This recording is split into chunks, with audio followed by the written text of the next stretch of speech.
BNP কিন্তু ক্ষুদ্র দল না, বিএনপিকে এই জন্য রাখা যায় না। বিএনপি স্বাক্ষর করেছে কিন্তু note of dissent, note of dissent বলতেছে যে আমি নোট অফ ডিসেন্ট, এখন আসলে যুদ্ধটা হচ্ছে নোট অফ ডিসেন্ট নিয়ে, কিন্তু বলতেছে না স্পষ্ট করে যে নোট অফ ডিসেন্টটা কোন জায়গায়, ওই যে ধর্ম নিরপেক্ষতা, সমাজতন্ত্রবাদ, এই মূল শব্দগুলোতে হচ্ছে নোট অফ ডিসেন্ট।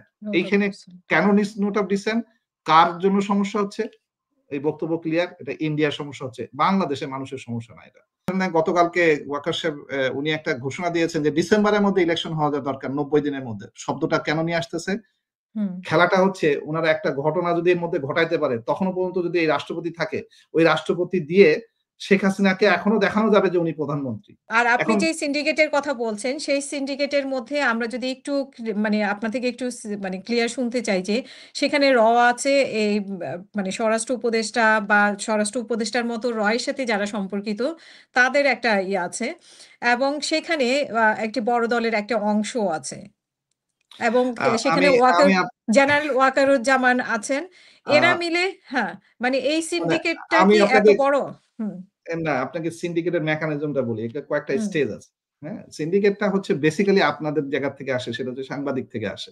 মনে হচ্ছে যে এই মিডিয়া চ্যানেল থেকে প্রথম যারা মেইনলি যারা পিছনের কলকাঠি নাড়েন তারা হচ্ছে সাংবাদিক হন। কেন? কারণ তারা যে কোনো জায়গায় অ্যাক্সেস পান। মানে একজন সাংবাদিকের কিন্তু সব জায়গায় অ্যাক্সেস আছে, তার মানে আপনি যে কাউকে জিজ্ঞাসা করতে পারেন যে আমি আপনার ব্যাপারে এটা জানতে চাই, তার মানে এই this is how it starts. এবং তারপরে কি হয়, তারা কানেক্টিভিটি সবার সাথে থাকে, একদম পুলিশের সাথে থাকে, ডাকাতের সাথেও থাকে, চোরের সাথেও থাকে, খুনির সাথেও থাকে, আবার ওই যে লেখক তার সাথেও থাকে, যে পানবিড়ি বিক্রি করে তার সাথেও থাকে। This is how they have a মানে মিক্স উইথ এভরিওয়ান। এবং এই সুযোগটাতে যারা করে, ইন্ডিয়ার র তাদেরকে পারচেস করে, আগে তাদেরকে দিয়ে আপনার টার্গেট করে যে এই লোকটাকে কেনো, বা এই লোকটাকে বেকায়দায় ফেলো, হেকে হানি ট্র্যাপ করো, তো অমুককে তমুক করো, এইভাবে করে করে তারা কন্ট্রোল মেকানিজমটা তৈরি করে। এই সিন্ডিকেটটা কখনো পর্দার সামনে আসে না, they always remain in the back. এবং তারা অ্যাটাকটা করে হচ্ছে খুব গুছায়, সুন্দর করে। যেমন ধরেন সে কালকে একজন হুজুরকে পাওয়া যায় নাই, অমুককে পাওয়া যায় নাই, এইখানের জন্য এই যে মুফতি মহিবুল্লাহ, মানে এটা একটা মানে এই সিন্ডিকেটেরই একটা কাজ, মানে নাটক যেটা বলা হয় যে ওনাকে দাবার গুটি হিসেবে ব্যবহার করা। তারা প্রত্যেকবারই ফেল করতেছে। আমি তো তাদের প্রতি খুব মনে করতেছি যে তারা একটা তাদের যোগ্যতা চরম আকারে হারায় ফেলাইছে। এই জুলাইয়ের পর থেকে যে কটা অ্যাটাক তারা করছে সবগুলোতে তারা ফেল করছে। তারা কম অ্যাটাক করে না। এই যে লাস্ট সবচেয়ে বাজে অ্যাটাকটা করলো, সেটা হচ্ছে আমাদের এয়ারপোর্টকে, একটা গোদামকে পুড়াই দিল। এবং এই অ্যাটাকটা করেও কি তারা সাকসেসফুল হইতে পারছে? তারা কি জুলাই সনদকে বন্ধ করতে পারছে? পারে নাই। বাংলাদেশের মানুষ এখন আসলে অনেক সাহসী, অনেক ঐক্য হয়ে গেছে। ওরা চেষ্টা করলেও পারতেছে না, ওরা আস্তে আস্তে ক্ষুদ্র হয়ে গেছে, ওরা কর্নার্ড হয়ে গেছে, ওদের এখন দুর্বিষহ সময় আসতেছে।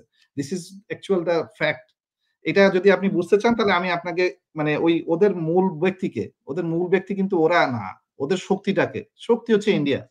ওরা মনে করে যে ইন্ডিয়া এখনো কন্ট্রোল করে ফেলবে, এখনো আমরা ক্ষমতায় একসময় যে পিছন থেকে যে মস্তানিটা করতে পারবো, আমি অযথা বিভিন্ন টাকা কামাইতে পারবো, পাওয়ার খাটাইতে পারবো, আমি কন্ট্রোল করতে পারবো। বাট বেসিক্যালি এখন ঠিক ওই পরিস্থিতিতে নাই। মানুষ অনেক সচেতন হয়ে গেছে। আপনাদের মতো মিডিয়ার মাধ্যমে কথা বলতে বলতে মানুষের সচেতনতা বাড়ছে। দেখেন এখন মানে ইন্ডিয়ার কতটুকু সমস্যা হবে দেখেন। ইন্ডিয়ার কিন্তু বাণিজ্য 80% ভারত থেকে আসে, মানে যদি আপনি প্রোডাক্টের ইয়েতে করেন, ট্রানজিট, তিস্তা পানি, এগুলো কিন্তু ইন্ডিয়ার সাথে একটা ইস্যুস থেকে যাচ্ছে। রাজনৈতিক দিক থেকে হচ্ছে যে একদম আওয়ামী লীগ প্রবণ, ইন্ডিয়া বান্ধব, আওয়ামী লীগ নিঃস্ব হয়ে যাচ্ছে। এই জুলাই সনদের মাধ্যমে যেহেতু আওয়ামী লীগ কিল্ড হয়ে যাচ্ছে, this is where they are very afraid. কারণ তারা বিএনপি কে 100% কখনো পাবে না, মানে ভারত পক্ষ। ইন্ডিয়া বিএনপির মধ্যে কিছু লোককে তারা কিনতে পারবে, হয়তো কিছু লোককে তারা পালতে পারবে, কিন্তু বিএনপিরও মানে যে বাস্তব যে জায়গা থেকে উঠছে সেটা হচ্ছে শহীদ জিয়া রহমান সাহেব যদি যে মানে মানে উনি দেশপ্রেমিক হিসেবে পরিচিত, সো ওনার যারা ফলোয়ার্স সবাই কিন্তু দেশপ্রেমিকই হবে বেশি, ইন্ডিয়াপন্থী হবে কম। তার মানে হচ্ছে ওনারা ওখানে কোনো সময় ওই বাস্তবে ওই রকম, হ্যাঁ কিছু জায়গায় আপোষ নাম, এই যে এখন যারা নেতারা আপোষ করতেছেন, এই আপোষ লোকগুলোকে পাওয়া যাবে, কিন্তু বিএনপির মূল লোকগুলোকে পাওয়া যাবে না। তারা কখনো তাদেরকে সমর্থন দিবে না, এখন দিচ্ছেও না। এখানে একটা সমস্যা হয়ে দাঁড়াচ্ছে। এরপরে আসে হচ্ছে যে ধরেন সে ইন্ডিয়া কিভাবে ঢুকছে, দেখেন আপনার ভাষা, শিক্ষা, আপনার প্রত্যেকটা মিডিয়া, প্রত্যেকটা মানে মানে মিডিয়া থেকে শুরু করে আপনার মানে সংস্কৃতি, পুরোটাকে তারা কন্ট্রোল করছে। আপনি 9/8 এর বইয়ের মধ্যে আপনি শেখ মুজিবের নাম দিয়ে যে তারপরে এমন একটা গল্প লিখতেছেন, সেই গল্পটা হচ্ছে বেসিক্যালি একটা বেধর্মিক একটা গল্প দিয়ে আপনি আমাকে শিক্ষা দিয়ে আইতেছে, তার মানে আপনার ব্রেনে এনক্রিপ্টেড করে দেওয়া হচ্ছে। যে আপনি এইরকম হবেন। তো আমরা এটা গত 16 বছর ধরে এই জাতি তৈরি হয়েছে, এটাকে মুছতে অনেক কষ্ট আছে। It's not that hmm, easy. Very difficult. আপনাকে শুদ্ধ করে মানে আরো ৫ বছর ধরে আপনাকে শুদ্ধ অভিযানই চালাইতে হবে। হুম, হ্যাঁ? এরপরে আসেন হচ্ছে জুলাই সনদের সবচেয়ে বড় গুরুত্ব পাচ্ছে কোন জিনিসটা? সেটা হচ্ছে আমরা খুব বর্বর জাতি হয়ে গেছিলাম। এখান হুম, থেকে একটা সভ্যতার জায়গায় হাঁটতে হবে। বর্বর জাতি মানে কি? আমরা পুলিশ মাত্রই ভয় পাই।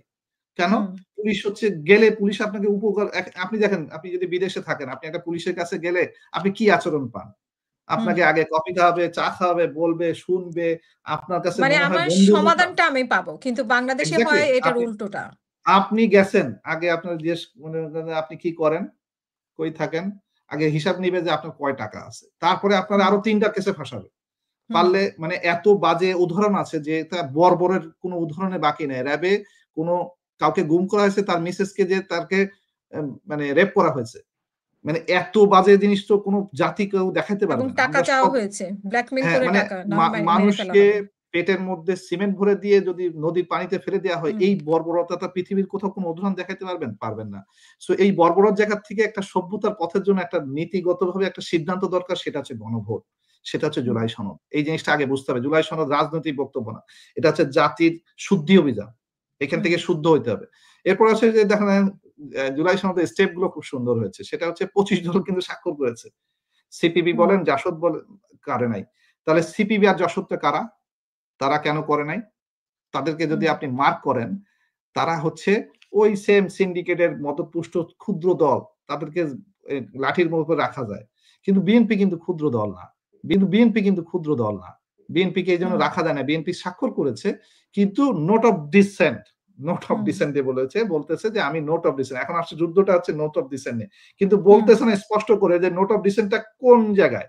ওই যে হুম, ধর্মনিরপেক্ষতা, সমাজতন্ত্রবাদ, এই মূল শব্দগুলোতে হচ্ছে note of dissent. Note of এইখানে ডিসেন্ট। কেন নোট অফ ডিসেন্ট?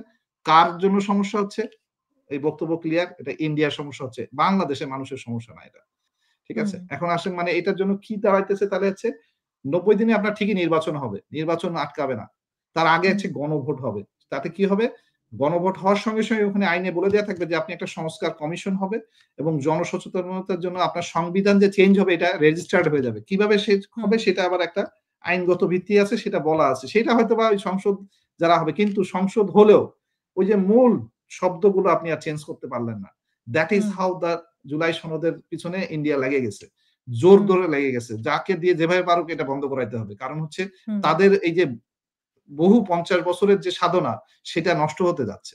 সেই জায়গায় তারা হুম, এখন সমস্যায় পড়ে গেছে।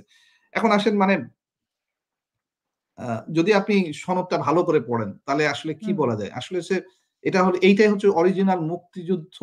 আমরা যদি মুক্তিযুদ্ধের ওই সময় যদি একটা সনদ বানাইতাম হুম, 71 এ, তাহলে হুম, কিন্তু এই সনদটাই আসতো।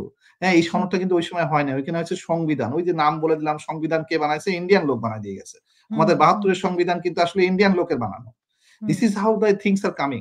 তাহলে সনদটাকে ভালো করে আপনি পড়েন, আলোচনা করেন এবং আপনি এই যে স্বপ্ন, মানুষের যে স্বপ্নের সাথে তুলনা করেন, তাহলে কি হবে জানেন? একটা শব্দ বেরিয়ে আসবে। সেই শব্দ হচ্ছে জুলাইয়ের আগুন জ্বলবে, বাংলাদেশ নতুন করে গড়ে উঠবে। কারণ হুম, জুলাইয়ের আগুনটা আসলে জ্বলতে থাকতে হবে। জ্বলতে থাকা মানে হচ্ছে জুলাই সনদটা এই গণভোটের মাধ্যমে রেজিস্টার্ড হবে। সেই হুম, পর্যন্ত আপনার আন্দোলন চলতেছে। This is the actual main meaning. এই মিনিং থেকে যদি আমরা যদি যেন না সরে যাই, মানে আমরা যদি হুম। এখান থেকে সরে যাই, তাহলে আমরা আসলে মানে মূল জায়গা থেকে সরে যাব। সরে যাব। মানে জুলাই বিপ্লবের হ্যাঁ। যেই স্পিরিট সেটা নষ্ট হয়ে যাবে যদি আমরা হ্যাঁ, জুলাই এই সনদটাকে এইখানে নষ্ট করে আরেকটা ফেলি। রিস্ক হুম, ফ্যাক্টর আছে। সেই হুম, রিস্ক ফ্যাক্টরটা যদিও আপনি বলেন নাই, আমি নিয়ে আসতেছি। সেটা হচ্ছে হুম, সেনাপ্রধান আর রাষ্ট্রপতি। সেনাপ্রধান হুম, আর রাষ্ট্রপতির মধ্যে উত্তেজনা তৈরি হয়েছে যে, কারণ ওনারা তো জানে ওনাদের ফেইথ কি। কারণ যে অপরাধ করে সে তো নিজে খুব ভালো করে জানে যে আমার একসময় না একসময় I have to face it। হুম, হ্যাঁ? শক্তির পিছনে জোর ছিল, ক্ষমতা ছিল। কিন্তু যখন জুলাই সনদ রেজিস্টার্ড হয়ে যাবে, এই দুজনের শক্তিটা ঐদিন থেকে অফিসিয়ালি নাই। হুম, they are gone। হুম, এইটা একদম মানে পরিষ্কার। এটা জুলাইয়ের যা ঘটছে, জুলাইয়ের সময় উনি নাটক করে, সেনাপ্রধান এমন একটা নাটক করছেন, উনি বাংলাদেশের মানুষের জন্য জান দিয়ে ফেললেন, হ্যাঁ? উনি হুম। ৫ ওয়াক্ত নামাজ পড়েন, উনি মানুষের জন্য খুব সুন্দর কাজ করেছেন, উনি ইমামতি বাংলাদেশ করেন, মানুষকে বাঁচায় দিয়েছেন। ইমামতি করেন। ভুল, ভুল। উনাকে যা প্রেসক্রিপশন দেয়া হয়েছে, উনি প্রেসক্রিপশন অনুযায়ী কাজ করেছেন যে এতটার সময় প্লেন দাঁড়ানো থাকবে, এতটার হুম, সময় ম্যাডাম ঢুকবে, এতটার সময় উনার পরিবারের লোকজন যাবে, আর বাকিগুলো মরুক। হুম, ওগুলো আবার নতুন করে আমরা পয়সা দিয়ে কিনে নিয়ে আসতে পারবো। পয়সা দিয়ে দরকার হয় বিএনপি থেকে অর্ধেক ভেঙে নিয়ে আসবো। কোন সমস্যা নাই। এত হুম, টেনশন করো না। ৫০,০০০ কোটি টাকা আমাদের কাছে আছে। This hmm, is how the mechanism was working till today. কিন্তু জুলাই হুম, সনদটা যখন কালকে ঘোষণা দিয়ে বলা হয়েছে ঘনভোট, এই দিন থেকে আসলে মূল আন্দোলন শুরু হলো। আমি মনে করি ২৪ এর আন্দোলনের মূল পটভূমি শুরু হয়েছে গত ২ দিন হলো। হুম, কারণটা হুম, হচ্ছে এইখানে মূল যে চালিকা শক্তি, মূল পাওয়ার সেক্টরটা রাখা হয়েছিল রাষ্ট্রপতিকে। রাখা হচ্ছে কি কারণে রাখা হয়েছে একদম স্পেসিফিক বুঝে নেন। সেটা হচ্ছে এই যেমন ধরেন গতকালকে ওয়াকার সাহেব উনি একটা ঘোষণা দিয়েছেন যে ডিসেম্বরের মধ্যে ইলেকশন হওয়া দরকার ৯০ দিনের মধ্যে। শব্দটা কেন নিয়ে আসতেছে?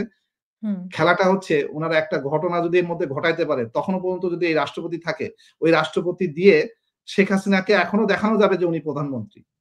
হুম, হুম, কারণ রাষ্ট্রপতি যদি অ্যাকসেপ্ট করে যে উনি পদত্যাগ করেন নাই, তাহলেই কিন্তু হুম, ওই মানে মাশাআল্লাহ আজকে রাত্রেবেলায় ঘোষণা করবে। কালকে হুম, সকালবেলায় রাষ্ট্রপতি আবার প্রধানমন্ত্রীকে আবার ফেরত নিয়ে আসবে। নিয়ে এসে বলবে যে আপনি ক্ষমতায় থাকবেন কারণ আপনার ৩৫৫ জাস্টিফাইড। কিন্তু হুম, যেদিনকে গণভোট হয়ে যাবে, সেটা হুম, কিন্তু আর এই রাষ্ট্রপতি থাকে না। হুম, রাষ্ট্রপতি ইস গন। হুম, এইটা হচ্ছে উনাদের মূল পেটের ব্যথা। হুম, মূল জায়গা হচ্ছে এখানে। কারণ যে হুম। ২ জন লোককে রেখে দিয়ে এই মেকানিজমটা করা হচ্ছে, সিন্ডিকেটটা যাদেরকে সেই রেখে দিয়ে দুজনের ক্ষমতা চলে যাবে। এই হুম। দুজনের ক্ষমতা চলে যাবে। আচ্ছা, সমস্যাটা হচ্ছে এই রাষ্ট্রপতির না জায়গায়। হয় ক্ষমতা চলে গেল, কিন্তু জেনারেল ওয়াকার? জেনারেল ওয়াকারের উনি একটা গভর্নমেন্টের সার্ভিস হোল্ডার। উনাকে হুম, সার্ভিস হোল্ডারের দায়িত্ব পালন করতে পারেন নাই। উনাকে চাকরি খাওয়াটা ২ মিনিটের ব্যাপার।